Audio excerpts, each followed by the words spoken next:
Kapag nagtiwala ka basta-basta, akala mo totoo, yung pala, tinatraidor ka.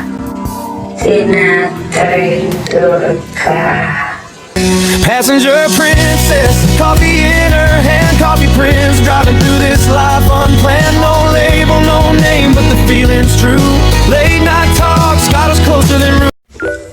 Hello mga ka-pride and welcome back to my channel. At kung hindi pa kayo nakaka-subscribe, huwag niyong kalimutan i-click ang bell button.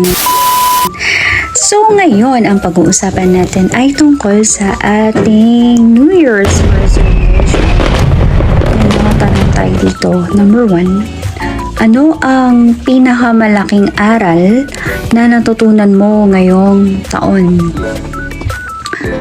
Ang pinakamalaking aral na natutunan ko ngayong taon ay huwag magtiwala basta-basta. Oo, yun talaga. Kasi kapag nagtiwala ka basta-basta, akala mo totoo, yung pala, tinatraidor ka. So yun. Pangalawa, ano ang gusto mong iwanan sa lumang taon? Gusto kong iwanan yung mga taong tinraidor ako. Yun. Yung mga taong inilaglag ako. Yun. Iiwanan ko talaga sila ngayong bagong taon. Pangatlo, ano ang pinaka kinatatakutan mo na gusto mong harapin ngayong taon? Pinaka kinatatakutan? Na gusto mong harapin ngayong taon? Wala namang kasing kinakatakutan si White Lion. So, kahit nga siguro yung multo, kaya ko nang harapin ngayon. 4. Saan mo gustong mag-grow? Sarili, career, relasyon, o spiritual life? Sa height? Charot. So, I guess, saan ko gustong mag-grow? Sa lahat. Sa career, gusto kong mag-grow ulit yung channel ko. Relasyon, hindi ko priority. Spiritual life, yes. Okay? Ano ang isang maganda o isang bagay na proud ka sa sarili mo last year? Proud ako na unfiltered ako. Nasasabi ko kung ano yung mga gusto kong sabihin, na hindi ako plastic, na hindi ako basta-basta kayang patahimikin ng kahit na sino. Yun. Sobrang proud ako. Kasi bihira lang yan.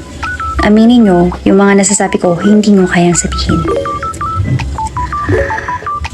Number 6, ano ang top 3 goals mo ngayong taon? Top 3 goals. Una, siguro faith. Pangalawa, career.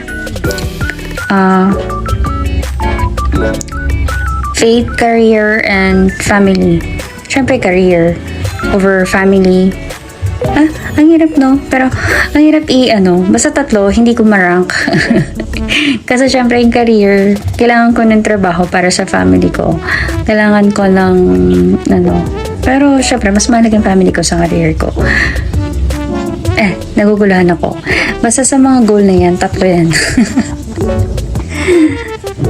Pang-7, anong habit ang gusto mong simulan? Gusto ko yung yung fuzzy wire, kasi art yun eh. Bumili na ako ng materials, i-discover ko talaga siya. Then, anong habit ang kailangan mo ng tigilan? Habit ang kailangan mo ng tigilan? Siguro yung meron ba? Kasi yung habit ko lang naman uminom ng kape, mag-alaga ng pusa. Meron pa bang iba na kailangan ko tigilan? Ano ba dapat? Wait, ang hirap. Isipin ko. Parang wala. Ano ang isang realistic goal na siguradong kaya mong panindigan?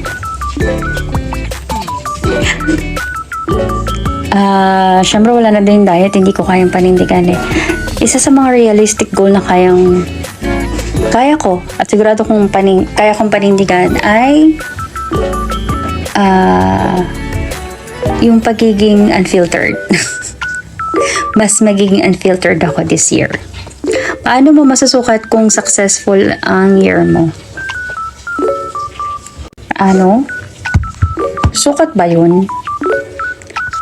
Siguro kung naging masaya ka, kung wala kang hate or grudge, yun, successful yung naging career mo. Paano mo aalagaan ang mental health mo this year? Avoid those people na nanlalaglag, nananraidor. Yan. Kailangan mo silang iwasan para sa mental health mo, Joy. Ano ba? Nilaglag ka na, tinraidor ka na, samahan mo pa? Walang ganun. Sino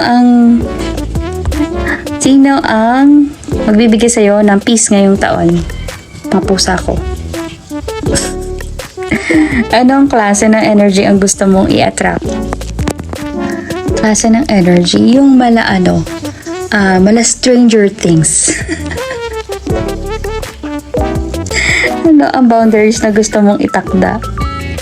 Boundaries?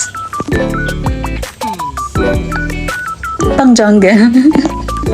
Silayan ako Doon ako sa mga ka-pride ko. Hindi ako sumasama sa mga hyenas. So, yun, may boundary tayo. Kung hindi ka ka-pride, sorry, hanggang dyan ka lang. Paano mo mas pipiliin ang sarili mo without guilt? Depende. Hindi naman sa lahat ng oras sarili ko pinipili ko, diba?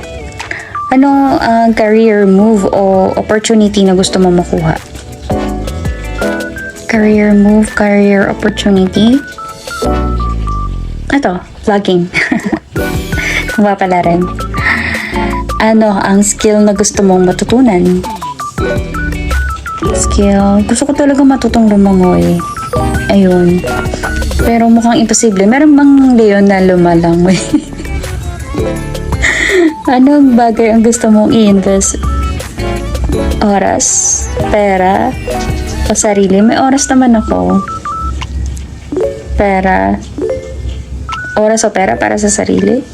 Anong tanong to? Anong bagay ang gusto mong invest? Oras, pera o sarili? Mamimili sa tatlo.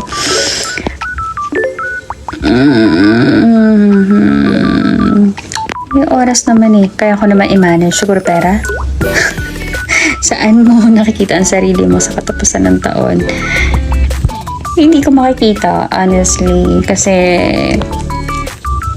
lahat yan nakatakda naman. At hindi natin kayang hulaan yan. One word to describe your goal this year. One word to describe your goal this year. Fabulous. Unstoppable. One word lang, diba? So, na lang, unstoppable. Kung may message ka sa future self mo, ano yun? Kung may message ka sa future self mo, keep roaring. Keep up the good roar. Yan. Anong bagay ang gusto mong i-manifest?